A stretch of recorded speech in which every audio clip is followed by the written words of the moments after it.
Hello everyone, कैसे हैं आप लोग? सब ठीक हैं? चलिए, आज का जो लेक्चर है इसमें हम एक नया चैप्टर स्टार्ट कर रहे हैं और उसका नाम है kinetic theory of gases KTG। आप इस चैप्टर के फिजिकल मीनिंग को समझना चाहते हैं या ये जानना चाहते हैं कि इसमें हम क्या समझने वाले हैं, क्या पढ़ने वाले हैं, तो आप एक काम कीजिए, आप kinetic theory of gases word को रिपीट कीजिए।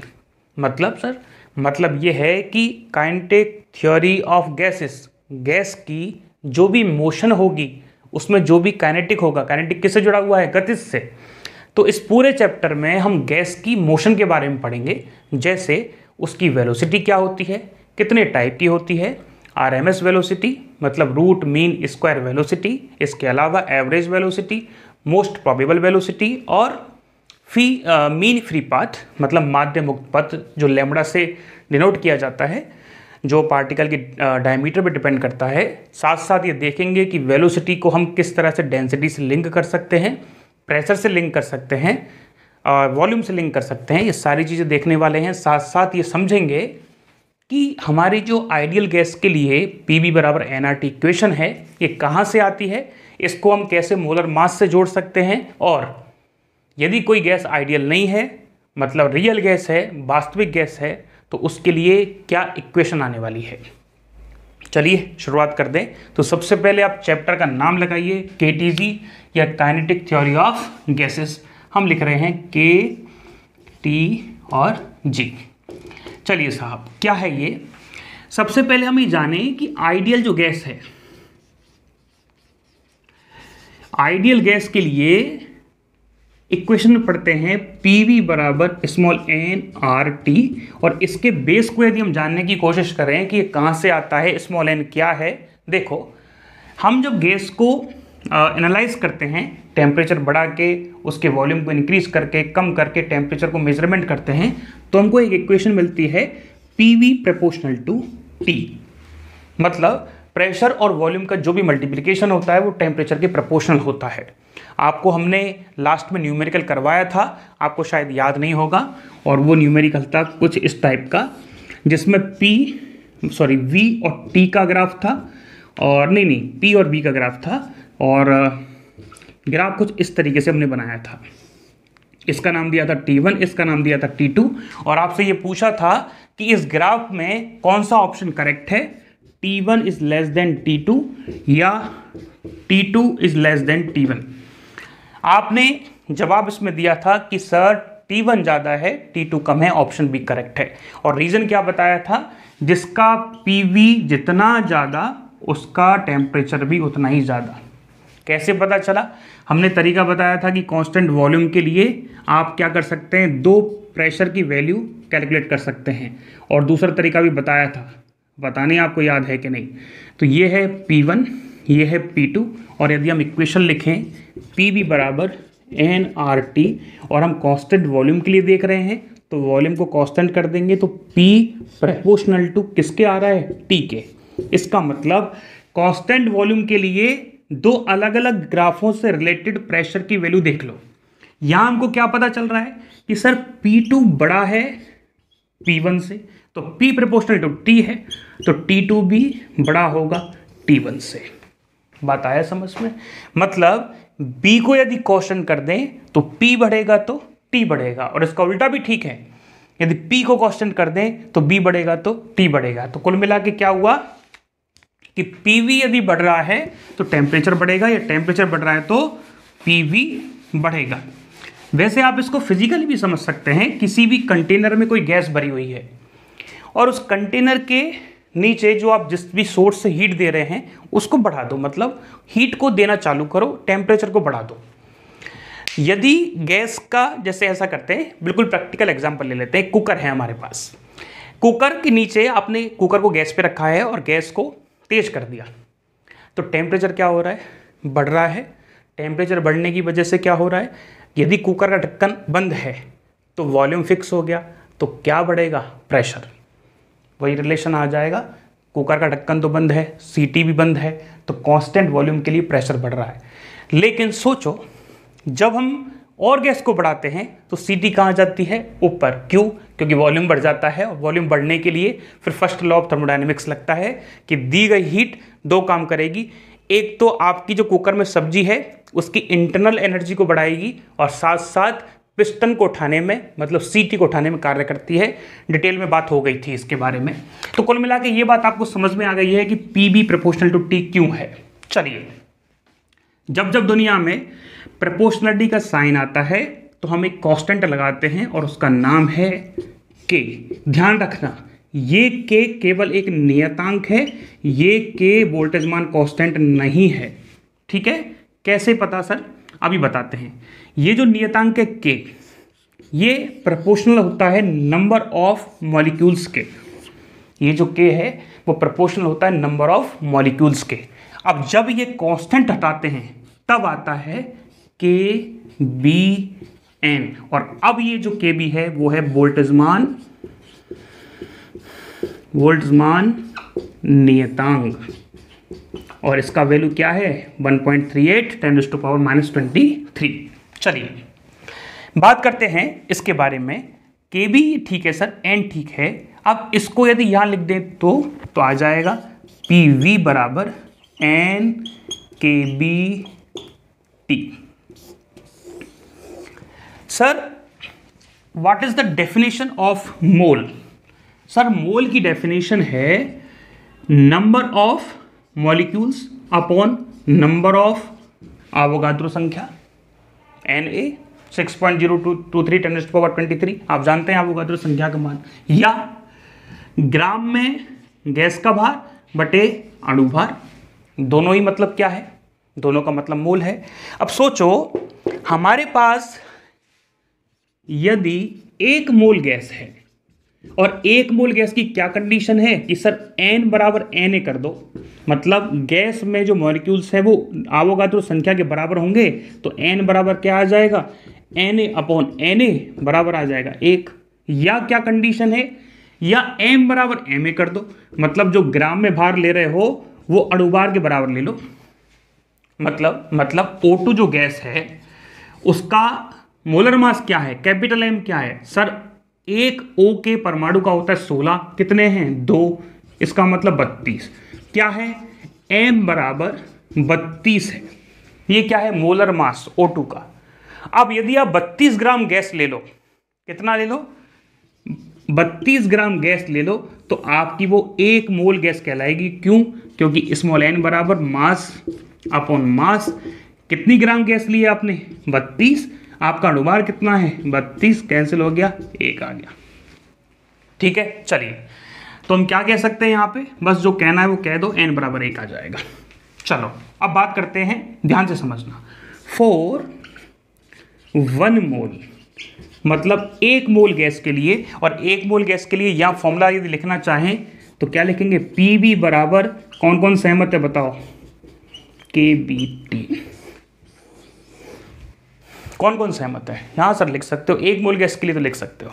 और ये किसके लिए? ये n मोल गैस के लिए है, या उस गैस के लिए जिसमें नंबर ऑफ जो मॉलिक्यूल्स हैं वो कैपिटल N है। और ये 1 मोल गैस के लिए है, मतलब नंबर ऑफ मॉलिक्यूल्स आवोगाद्रो संख्या के बराबर है। सर Na क्या है? कांस्टेंट जो नहीं बदलता। Kb क्या है? कांस्टेंट जो नहीं बदलता। और दोनों कांस्टेंट को अलग अलग क्यों लिखना है? एक ही से लिख देते हैं तो नए कांस्टेंट का जन्म होता है, जिसको कहते हैं गैस नियतांक। क्या कहते हैं? गैस नियतांक। ये होता है गैस नियतांक। आपकी यदि परमिशन हो तो इसको हटा दें। चलो हम क्या देख पा रहे हैं? दैट इज, हाँ जी, Pv बराबर, हाँ जी, Pv बराबर RT। लेकिन ध्यान रखना ये है 4 1 मोल, इसको मत भूलना। सर हमको तो n मोल का चाहिए, 4 n मोल। तो क्या लिखोगे? Pv बराबर स्मॉल nRT। बस ये आंसर आपका आ गया। तो कोई आपसे 1 मोल पूछे तो Pv बराबर nRT। कोई पूछे आपसे कि Pv बराबर n kBT, किसका फॉर्मूला है? Sir n number of molecules का। कोई पूछे यदि 1 मोल है तो क्या होगा? P बराबर Na kBT। बात आया समझ में? यस। चलो सर एक बात बताओ, जब आपने बता दिया हमको कि स्मॉल n बराबर small m upon capital M है, तो क्या ऐसा लिख सकते हैं small m upon capital M RT? हाँ सर ऐसा लिख सकते हैं, कोई दिक्कत नहीं है। सर जब इतना ही लिख रहे हो तो फिर इसको लिखने में काहे की परेशानी? मतलब v को नीचे ले आए, m इधर और सारा सामान इधर आ गया, ठीक है। और स्मॉल m अपॉन जो b है, ये क्या है? गैस का ग्राम में द्रव्यमान। ये क्या है? वॉल्यूम। किसका? गैस का। और द्रव्यमान बटे वॉल्यूम तो पूरी दुनिया जानती है कि डेंसिटी होती है साहब। तो आंसर आ गया PM अपॉन RT। इसका मतलब हमने एक फॉर्मूला तैयार कर दिया जिसमें डेंसिटी को लेके एक लाइन लिखी जा सकती है। कहाँ लिख दें, कहाँ लिख दें? देखो यहाँ लिख रहे हैं PM बराबर DRT, ठीक है। क्वेश्चन आया हुआ है, इससे ध्यान रखना, इसलिए करवाया है। अभी क्वेश्चन क्या आया है वो करवाएंगे। आप यहाँ तक लिखो, फिर हम आगे चलते हैं। फटाफट लिख लें यहाँ पे, इसको जल्दी करें।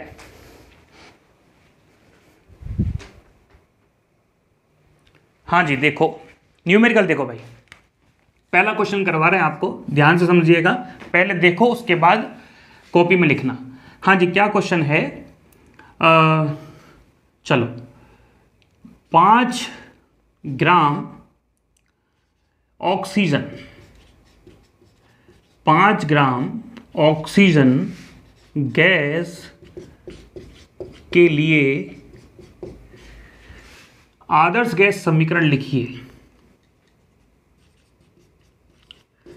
आदर्श गैस इक्वेशन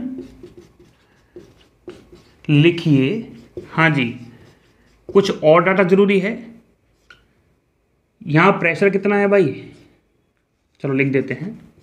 जहां दाब P, ताप T, गैस कांस्टेंट, गैस नियतांक जिसका वैल्यू हम बता चुके हैं आपको।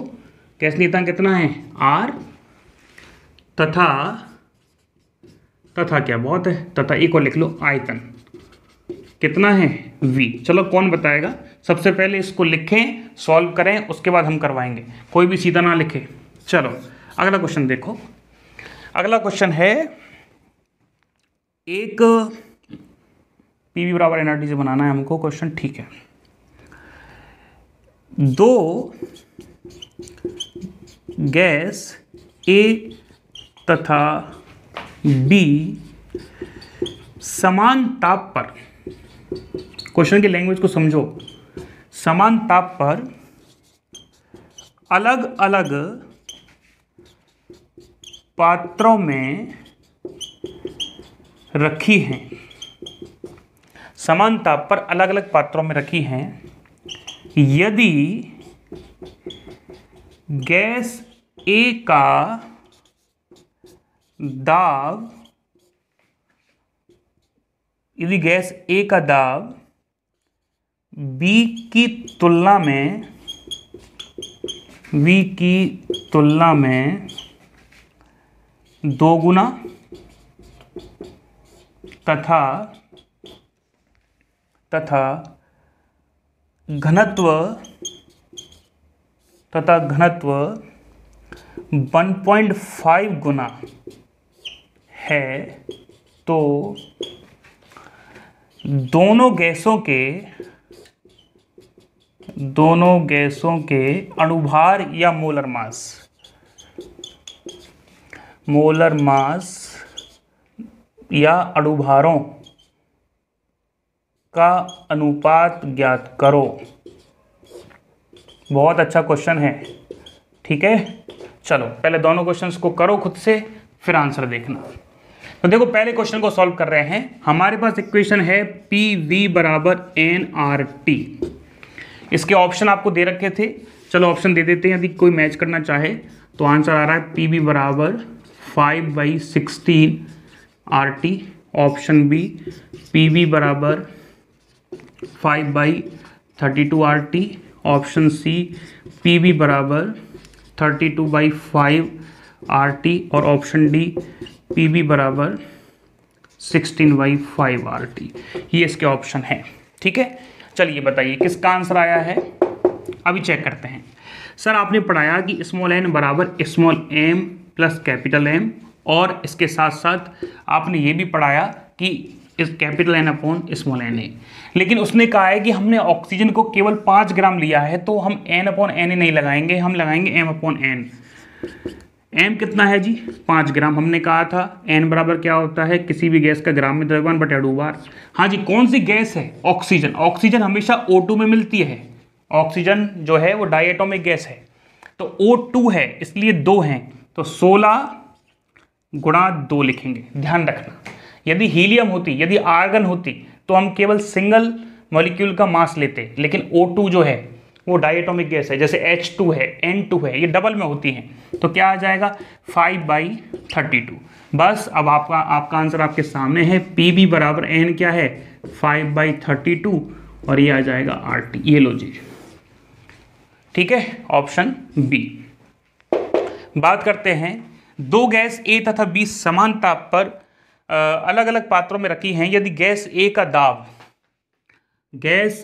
का दाब दुगना है किससे, ये लैंग्वेज को समझने की कोशिश करना।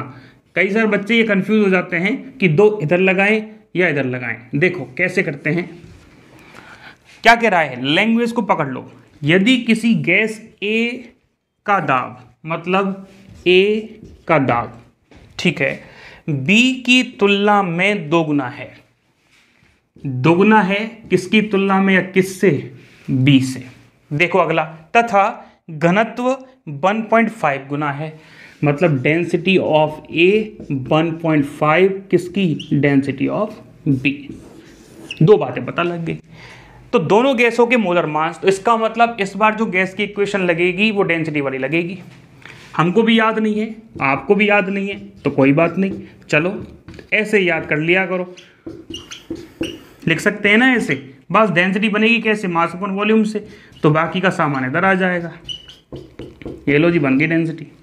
अरे बन गई ना, यस। लेकिन आपको क्या चाहिए, रेशियो ऑफ मोलर मास, तो इसको सेपरेट करो। m बराबर DRT upon P, equation number 1। अब बस m1 अपॉन m2, हाँ जी, क्या आएगा ऊपर, D1 RT1 अपॉन P1। कौन कौन ऐसा है जिसने R1 भी लिखा है, ईमानदारी से बताना। R1 कांस्टेंट है भैया, ये सभी के लिए बराबर रहता है। तो हमने क्या किया, ऊपर लिखा m1 D1 RT1 upon P1, और नीचे क्या आ जाएगा अरे हम भी गलती कर दिए, D2 RT2 upon P2, P2 पर चला गया। देखो R से R दुनिया छोड़ रहा है, उसने कहा है कि भैया समान ताप है, तो यहाँ लिख दो T1 बराबर क्या है T2 के, तो ये कैंसिल आउट हो जाएंगे। तो M1 अपॉन जो M2 है वो सीधा सीधा क्या बता रहा है, D1 अपॉन D2 और multiply by P2 upon P1। P2 के नीचे P1 लिख दिया, D1 के नीचे D2 लिख दिया। हाँ जी, what is the value of D1 upon D2, उसने कहा है कि सर D1 अपॉन D2 का मतलब आप कहना चाहते हैं A और B और A, तो A अपॉन B, देखो इसके नीचे इसको लेके आओगे तो ऊपर आ जाएगा 1.5 मल्टीप्लाई बाई, हाँ जी। इस बार देखो PA अपॉन PB तो आ रहा है 2, लेकिन अपन को क्या चाहिए PB अपॉन PA, तो इसको नीचे लेके आओ 1/2। हाँ जी, इसको ऐसा लिख सकते हैं, किसी को तकलीफ ना हो तो, बट 1.5 ही तो है, तो 1.5 क्या होता है 3 का आधा, 1/2, कितना आंसर आ गया 3/4। ये लो जी, ठीक है। कोई कह रहा है सर मेरे को ये पसंद नहीं है, तो आपकी पसंद के खातिर इसको 7.75 लिखा जा सकता है। चलिए आगे बढ़े, आप इसको नोट करो, फिर आपको लेके चलते हैं थोड़ा सा और आगे। हाँ जी, चलिए साहब, अब हम देखते हैं, हम गैस के नियम को पढ़ने वाले हैं। हमारे पास गैस के नियम कौन कौन से हैं, चार्ल्स लॉ है, बॉयल्स लॉ है, और एक है गै-लुसाक का नियम, गै-लुसाक लॉ। चलिए, तो पहला हम समझते हैं, पहला हमारे पास जो है इंपॉर्टेंट लॉ, और इसमें थोड़ा सा अलग रहेगा, आपको पता चलेगा कि यदि हम कुछ टेम्परेचर बढ़ाते हैं तो हमारे गैस के वॉल्यूम पे क्या इफेक्ट आता है। चलिए देखते हैं। तो सबसे पहले लिख लीजिए चार्ल्स का नियम, ठीक है, क्या लिखेंगे, चार्ल्स का नियम। चलिए, क्या है चार्ल्स का नियम, आपको पता होगा ये कहता है कि यदि प्रेशर बराबर कांस्टेंट है तो हमारी गैस इक्वेशन क्या कहती है, पी वी बराबर एन आर टी। एन और आर दोनों कांस्टेंट है, लेकिन प्रेशर कांस्टेंट होगा तो बी प्रोपोर्शनल टू क्या होगा, टी के। और ऐसे केस में जो हमने ग्राफ बनवाया था पहले भी, वो क्या था, सीधी लाइन, क्योंकि प्रोपोर्शनलिटी किस किस के बीच में है, वी और टी के बीच में। आप कहेंगे सर आप हमको ग्राफ बना के बताइए पी और टी में, तो आप क्या कहोगे कि सर प्रेशर कांस्टेंट है तो ग्राफ बनेगा ऐसे। कोई कहे नहीं सर हमको तो ग्राफ बना के बताइए आप, हाँ जी, कोई कहे कि नहीं सर हमको ग्राफ बना के बताइए आप किस में, प्रेशर और वॉल्यूम में, तब भी ग्राफ ऐसा ही बनेगा, क्योंकि प्रेशर को क्या रखना है, कांस्टेंट रखना है। ये तीनों जो ग्राफ है, ये तीनों ग्राफ हैं आइडियल गैस के लिए। किसके लिए, आइडियल गैस के लिए। और ध्यान रखना आइडियल गैस का मतलब क्या होता है, कौन सी ideal gas, what is the definition of ideal gas, क्या बात है। आइडियल गैस की डेफिनेशन है ऐसी गैस जो गैस के नियमों का पालन करे, चार्ल्स का नियम फॉलो करे, बॉयल्स का नियम फॉलो करे, आइसोबारिक प्रोसेस को फॉलो करे। कहने का मतलब ऐसी गैस आदर्श गैस कहलाएगी जो गैस के जितने भी नियम हम पढ़ाने वाले हैं या आपने पढ़े हैं उनको फॉलो करे। तो सर ऐसी कौन सी गैस होंगी जो रियल होंगी, या वास्तविक गैसें कौन कौन सी कहलाएंगी, जो इन नियमों को फॉलो ना करे। मतलब ये हुआ कि ये जो ग्राफ है सीधी लाइन का, ये किसके लिए बना है, आइडियल गैस के लिए। और सर यदि आप रियल गैस के लिए ग्राफ बनाओ तो कैसा बनेगा, देखो जी, रियल गैस, वास्तविक गैस लिख लें आप लोग, और छोटी सी डेफिनेशन लिख लें, ऐसी गैस जो गैस के नियमों का पालन ना करे, गैस के नियमों का पूर्णतः, ठीक है, एक शब्द और जोड़ देना, पूर्णतः पालन ना करे। मतलब क्या हुआ, मतलब ये है, पूर्णतः शब्द क्यों जोड़ा गया है, क्योंकि हमारी जो वास्तविक गैस है, रियल गैस है, वो एक कंडीशन पर आदर्श गैस की तरह व्यवहार करती है। और वो कंडीशन क्या है, उस कंडीशन को आप लिखेंगे, वो कंडीशन है high temperature and low pressure, मतलब उच्च ताप तथा निम्न दाब पर। ये क्वेश्चन बहुत बार आया हुआ है। आदर्श गैस की तरह वास्तविक गैस व्यवहार करेगी, नीचे लिखा होता है निम्न दाब उच्च दाब, निम्न दाब निम्न ताप, इस टाइप से। तो उच्च ताप और निम्न दाब पर वास्तविक गैस किसकी तरह काम करेगी, आदर्श गैस की तरह व्यवहार करती है। वास्तविक गैस आदर्श गैस की तरह बिहेव करती है, ठीक है। चलिए साहब, अब बात बताइए, ये तो हो गई थ्योरेटिकली बात, अब ग्राफ से समझाइए। तो देखिए कंपैरिजन के साथ बनाते हैं। ये है P और ये है V और T, और ग्राफ बन रहा है ऐसे। किस गैस के लिए, लिख दो यहाँ पे, सर हम ये बनाए हैं आइडियल गैस के लिए। सर यदि वास्तविक गैस के लिए बनाया जाए तो देखो जी क्या बनेगा, गैस के नियम का पालन नहीं करेगी, बस ये ध्यान रखना। तो ग्राफ बनेगा कुछ ऐसे। मतलब ये किसका ग्राफ था, ये था आइडियल गैस का। किसका, आइडियल गैस का। आप कहेंगे सर हमको तो समझ में नहीं आया, देखो आएगा।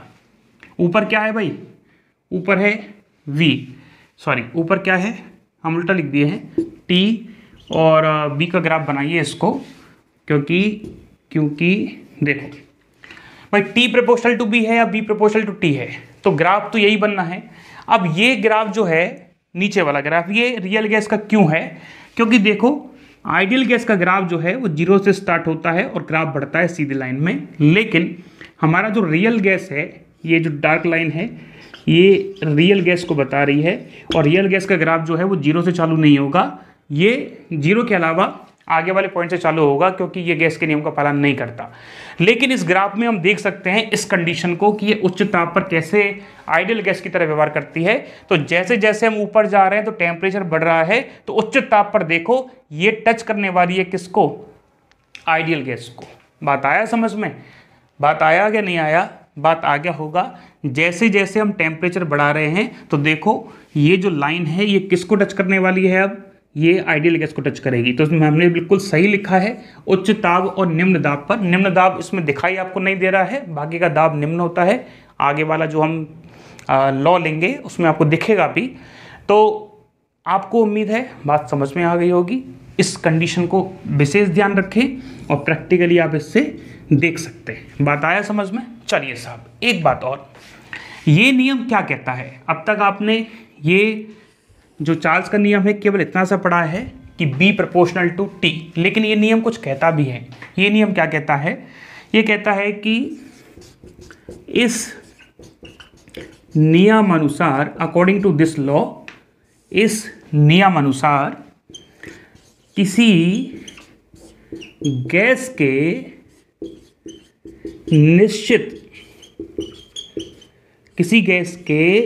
निश्चित द्रव्यमान के लिए या किसी गैस के निश्चित द्रव्यमान का ताप 1 डिग्री सेंटीग्रेड बढ़ाने से 1 डिग्री सेंटीग्रेड बढ़ाने से 1 सेकेंड बढ़ाने से गैस का आयतन 0 डिग्री सेंटीग्रेड पर 0 डिग्री सेंटीग्रेड पर आयतन का 1/273.15 गुना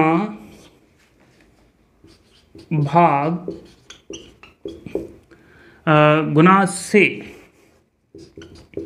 बढ़ जाता है। समझाते हैं, अभी रुक जाओ, पूरी बात समझ में आएगी आपको, ध्यान से समझो। ये नियम क्या कहता है? यदि आपकी परमिशन हो तो हम ऐसा करते हैं, इसको थोड़ा सा स्पेस निकाल लेते हैं। देखो, स्पेस निकालने के बाद, जनरेट करने के बाद हमको क्या दिखाई दे रहा है? इस नियम के अनुसार 0 डिग्री सेंटीग्रेड पर जो वॉल्यूम होगा, चलो हम करते हैं प्रारंभिक आयतन, मतलब इनिशियल वॉल्यूम, जिसको नाम दे दो आप B0। क्या नाम है इसका? इनिशियली आयतन, या इसको ऐसा करो B कह दो, प्रारंभिक आयतन।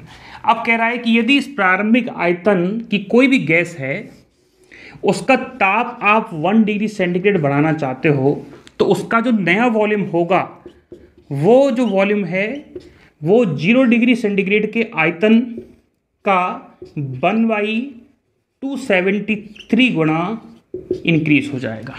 मतलब क्या हुआ? मतलब बस इतना सा हुआ है कि यहाँ लिखेंगे डेल्टा टी। मतलब क्या हुआ है सर? मतलब ये हुआ है कि ये प्रारंभिक आयतन था और आपने जैसे ही 1 डिग्री सेंटीग्रेड का ताप बढ़ाया तो गैस का जो आयतन है, वो गैस के 0 डिग्री सेंटीग्रेड पर जो आयतन है उसका 1/273.15 गुना बढ़ जाएगा। नहीं आया होगा तो देखो, इसको ऐसे भी लिख सकते हो, B0 का मतलब 0 डिग्री सेंटीग्रेड पे वॉल्यूम का 1/273.15 गुना बढ़ जाएगा। किसके कारण? 1 डिग्री सेंटीग्रेड का टेम्परेचर चेंज करने के कारण। मतलब यहाँ क्या आ जाएगा? डेल्टा टी बराबर 1। क्यों? क्योंकि 1 डिग्री सेंटीग्रेड इंक्रीज किया है। अब सर यदि 2 डिग्री सेंटीग्रेड इंक्रीज करते हैं तो वॉल्यूम कितना बढ़ेगा? सर प्रारंभिक वॉल्यूम ये है और 2 डिग्री बढ़ा दो तो 2 गुणा 273.15। क्यों? क्योंकि आपने कितना चेंज कर दिया? 2 डिग्री। सर 3 डिग्री हो तो 3 आ जाएगा। किसका है? V0 का। 3 डिग्री हो तो 3 डिग्री आ जाएगा। तो कहने का मतलब हमारे पास एक लॉ बन के आ गया, और वो लॉ क्या है? वो है V बराबर B0 प्लस B0 का 0 डिग्री सेंटीग्रेड का 273.15 गुना डेल्टा टी। ठीक है, ये टेम्परेचर में डिफरेंस है। यदि 1 डिग्री चेंज हो जाए तो 1 डिग्री करोगे, और 2 डिग्री चेंज हो जाए तो 2 डिग्री करोगे। तो हम क्या देख पा रहे हैं कि B बराबर V0। चलो ये ठीक है, ज़्यादा परेशान होने की ज़रूरत नहीं है। अब इसके बाद हम जो समझने वाले हैं वो है कौन सा नियम? बॉयल्स का नियम। हटा दें इसको, अरे हटा दें। चलिए अब हम समझते हैं वॉयल्स का नियम। और वॉयल्स का नियम हमसे क्या कहता है? वॉयल्स का नियम आपको समझाता है कि यदि आप किसी भी गैस के टेम्परेचर को कांस्टेंट रखते हुए प्रोसेस तैयार करें या गैस का प्रेशर बढ़ाएं और वॉल्यूम का मेजरमेंट करें, तो आपको पता चलेगा कि प्रेशर बढ़ाओगे तो वॉल्यूम घटेगा और प्रेशर घटाओगे तो वॉल्यूम बढ़ेगा। मतलब हम दूसरा नियम पढ़ रहे हैं जिसका नाम है वॉयल्स लॉ या वॉयल का नियम, और ये सीधा सीधा लिंक करता है आइसोथर्मल से। किससे लिंक करता है ये? आइसोथर्मल से। और आइसोथर्मल क्या कहता है? वो कहता है T बराबर कांस्टेंट, और क्या कहता है? और कहता है PV बराबर nRT, और क्या कहता है? और कहता है कि T कांस्टेंट है, R कांस्टेंट है, N कांस्टेंट है, तो P प्रोपोर्शनल टू 1/V। हाँ जी, ग्राफ कैसा बनेगा आइडियल गैस के लिए? हमारा जो ग्राफ बनेगा वो इस टाइप से बनेंगे, ठीक है। अलग अलग टेम्परेचर के लिए बना दिए और आपको अभी अभी समझा दिया था कि T2 ज़्यादा होगा, T1 ज़्यादा होगा, क्योंकि P और V जिसके लिए ज़्यादा होगा उसका T2 भी ज़्यादा होने वाला है। अब सोचो हम वास्तविक गैस के लिए ग्राफ बनाना चाहें तो कैसे बनाएंगे? ऐसे करके। ये इस लॉ को फॉलो तो करेगा नहीं, वास्तविक नियम बॉयल के नियम को फॉलो नहीं करेगी, तो इसलिए यहाँ से नहीं निकलेगी, ऊपर से जाएगी। और आप ये बात देख पा रहे हैं जरा? क्या? अभी हम बताते हैं, बहुत शानदार चीज़ बताएंगे आप इसको। इसमें आपको लगेगा कि हाँ बिल्कुल अब समझ में आया कि क्या चल रहा है घटनाक्रम। ग्राफ आपको बहुत अच्छी इन्फॉर्मेशन दे रहा है। क्या इन्फॉर्मेशन दे रहा है बताइए? कौन समझ पाया इस ग्राफ को? ये ग्राफ आपको समझाना चाहता है, देखो T2 ज़्यादा है, ये तो आपको पता है, अभी अभी हमने आपको समझा दिया T2 ज़्यादा है। तो T2 ज़्यादा होने की वजह से हमारी जो रियल गैस है वो ज़्यादा टेम्परेचर पर आदर्श गैस की तरह व्यवहार करती है। तो ये देखो टेम्परेचर तब कम है तो दोनों गैसों के ग्राफों में डिफरेंस है। जैसे टेम्परेचर बढ़ा तो ग्राफ थोड़ा नज़दीक आ गया, पहली बात। लेकिन ऊपर वाले समय में या ऊपर वाले टाइम पे या ऊपर वाले पॉइंट पे टेम्परेचर तो ज़्यादा है लेकिन प्रेशर भी ज़्यादा है।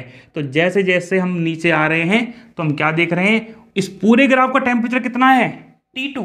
इसका मतलब टेम्परेचर तो ज़्यादा है ही, लेकिन नीचे जब आते हैं तो हमारा प्रेशर भी क्या हो जाएगा? कम हो जाएगा। तो नीचे वाला जो ग्राफ है जो मैच कर रहा है, इसका मतलब लोअर प्रेशर और हायर टेम्परेचर पर हमारी गैस किसकी तरह व्यवहार करती है? आदर्श गैस की तरह। रिपीट कर रहे हैं, एक बार और सुन लो। नीचे वाला जो ग्राफ है उसमें टेम्परेचर कम है, कम होने की वजह से ये जो रियल गैस है वो बहुत कम आदर्श गैस की तरह व्यवहार कर रही है। लेकिन ऊपर वाला टेम्परेचर बहुत ज़्यादा है और टेम्परेचर ज़्यादा होने की वजह से धीरे धीरे प्रेशर भी घटता जा रहा है। तो यहाँ क्या हो रहा है? टेम्परेचर भी ज़्यादा है और प्रेशर भी कम है, तो lower pressure and higher temperature पे क्या होगा? गैस बिहेव करेगी आदर्श गैस की तरह। और यहाँ भी हम एक सेम नियम लिख सकते हैं। क्या लिख सकते हैं नियम? यहाँ हम एक नियम लिख सकते हैं। चलिए एक बात और, इस ग्राफ को यहाँ से हम एक बात क्या पता लग रही है? P1/P2 बराबर V2/V1, और इसकी न्यूमेरिकल आपको थर्मोडायनेमिक्स हमने करवा दिए हैं, इसलिए हम ज़्यादा बात नहीं कर रहे हैं। वहाँ आपको हमने स्पेसिफिक हीट समझाई हर एक ग्राफ के लिए, आपको ये बताया कि ये प्रोसेस करने के लिए प्रोसेस को बहुत धीरे धीरे करना पड़ेगा, ठीक है। और इसका जो एग्जाम्पल हमने जो दिया था वो आपने वहाँ पे समझ लिया होगा। आप वापस उसी बात को दोहराना ठीक नहीं है, क्योंकि थर्मोडायनेमिक्स आपको सारी इन्फॉर्मेशन बॉयल्स लॉ के बारे में दे चुकी है। सिर्फ एक इन्फॉर्मेशन के, वो क्या है? वो है P बराबर P0 plus beta delta T P0। ये क्या है सर? ये वही बात है। इस नियम के अनुसार किसी गैस के निश्चित द्रव्यमान का ताप 1 डिग्री सेंटीग्रेड बढ़ाने के लिए दाब का मान प्रारंभिक का 1/273.15 गुना हो जाएगा यदि डेल्टा T बराबर कितना हो? 1 डिग्री हो। सर हम 2 डिग्री टेम्परेचर बढ़ाएं तो 2 का गुणा कर दो। यदि हम सोचें कि हम अपने हिसाब से 3 डिग्री 5 डिग्री या कुछ भी टेम्परेचर इंक्रीज करें तो जनरल फॉर्मूला आ जाएगा P0 प्लस 1/273.15 P0 और डेल्टा T। आप कहें सर इसका क्या ग्राफ बनेगा? तो बनाइए ग्राफ। ये किसकी इक्वेशन को शो कर रहा है? ये P और डेल्टा T को शो कर रहा है। और देखो कहीं ना कहीं इससे मैच कर रहा है कि नहीं कर रहा है? बिल्कुल मैच कर रहा है, y बराबर c प्लस एम एक्स से। c क्या है? अंतःखंड है, ठीक है, और ये क्या है? ये स्लोप है, ढाल है, और x क्या है? वेरिएबल है जो डेल्टा टी की तरह काम कर रहा है। तो हम क्या देखेंगे कि सर यदि डेल्टा टी हमारा जीरो भी हो जाए तो कुछ ना कुछ प्रेशर की वैल्यू मिल रही है। यदि डेल्टा टी का मान जीरो भी हो जाए तो हमको प्रेशर की वैल्यू कुछ ना कुछ मिल रही है, और डेल्टा टी को आप बढ़ाओगे तो प्रेशर बढ़ेगा। ये लो जी, इसका मतलब क्या है? इसका मतलब ये है कि यदि आप इस ग्राफ को पीछे की तरफ बढ़ाएं तो कहाँ जाके जीरो होगा? सर ये जीरो कब हो सकता है? जब डेल्टा टी का मान माइनस कितना हो जाए? Minus 273.15 degree centigrade. यदि डेल्टा टी का मान यहाँ पे कितना हो जाए? 273.15 डिग्री सेंटीग्रेड। कहाँ पर? डिग्री सेंटीग्रेड लिखने की जरूरत नहीं है क्योंकि हम अंतर ले रहे हैं। तो इतने पे क्या होगा? ये प्रेशर कितना हो जाएगा? जीरो। लेकिन ये कौन सा ताप है? ये परम शून्य ताप, एब्सोल्यूट प्रेशर, 0 केल्विन। और हमने बताया था इस ताप को प्राप्त नहीं किया जा सकता, इस वजह से ये जो स्टेट है P बराबर मतलब इनिशियल प्रेशर 0 किसी भी गैस का, वो पॉसिबल नहीं है। और ऐसा ही ग्राफ लास्ट में बना लेना आप लोग, B बराबर बी नॉट प्लस 1/273.15 और V नॉट डेल्टा टी। तो इसका ग्राफ भी बिल्कुल सिमिलरली इसी की तरह ही बनेगा। कंपैरिजन यहाँ लिख लेते हैं हम, y बराबर एम एक्स प्लस सी। हाँ जी, क्या बनेगा? देखो लास्ट का ग्राफ, ये है v, ये है t, और देखो ये आगे ये, और यहाँ ये भी कितना है? 0 केल्विन या माइनस 273.15, और ये है वॉल्यूम इंक्रीमेंट, ये है v नॉट। ठीक है, चलिए अब हम आगे चलते हैं। आगे का जो हमारा टॉपिक है वो हम देखेंगे गैलोसाक का नियम, और इसके अलावा अणुगति सिद्धांत का एक इम्पॉर्टेंट नियम है आवोगाद्रो का नियम, एक है घनत्व का नियम, मतलब जिसकी डेंसिटी ज़्यादा होती है उसका जो बाहर निकलने का, जैसे H2, N2 और O2 गैस हैं, इनका मोलर डेंसिटी के साथ जो विसरण होता है, विसरण का नियम, ग्राम के विसरण का नियम, उसको भी हम देखने वाले हैं, डिफ्यूजन लॉ। ठीक है, इसके बाद हम समझेंगे कि what is the RMS velocity, कैसे कैलकुलेट करते हैं, और इसका जो न्यूमेरिकल है वो डेंसिटी के साथ किस तरह से आ रहा है आजकल, सब बात करेंगे। यहाँ तक आप नोट कर लो।